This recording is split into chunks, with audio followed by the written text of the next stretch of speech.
I am genuinely confused and also annoyed, and I'll tell you why. Shocking, right? What in the world is training for longevity?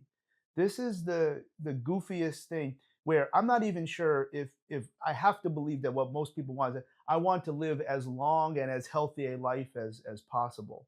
But are you really suggesting that you're going to become Yoda and have no Jedi powers? Is that what longevity is? Where you're going to be 110 years old and not be able to do anything and but you did live that long.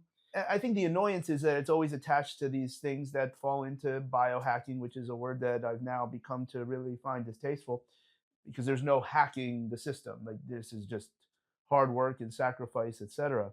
Reverse aging, like, but is that the quality of life that you want? I don't know that these things are all completely consistent. I wonder if Sinclair never wrote a book that would anybody know about any of these tribes that live to well over 100 years. More importantly, with all of these interventions that are associated with longevity, at what point does evidence, no, we don't care about that. God forbid that you want to do manual therapy or do some exercises that haven't been studied in the journal of whatever. But now, because people have not lived this long, we cannot replicate what this one tribe in wherever did. So there's no evidence for any of this.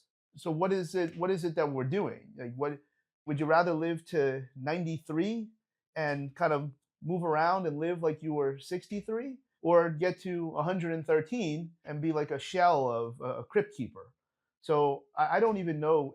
So I get frustrated when people are like, I want to train for longevity. Like, let's talk what that means. And of course, I wouldn't do it with an acerbic tone unless I was trying to get rid of the person. But I think the conversation is okay, well, what does that mean? Because you're not really training for longevity most of the time. You're just training. You're trying to have the best healthy quality of life possible.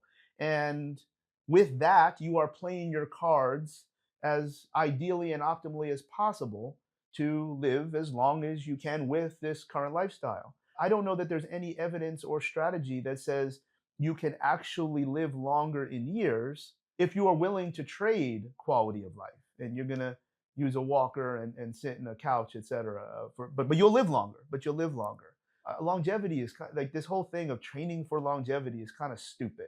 I don't think there's any reason, and I don't even think people are communicating this for what they actually want, much less realize is scientifically possible.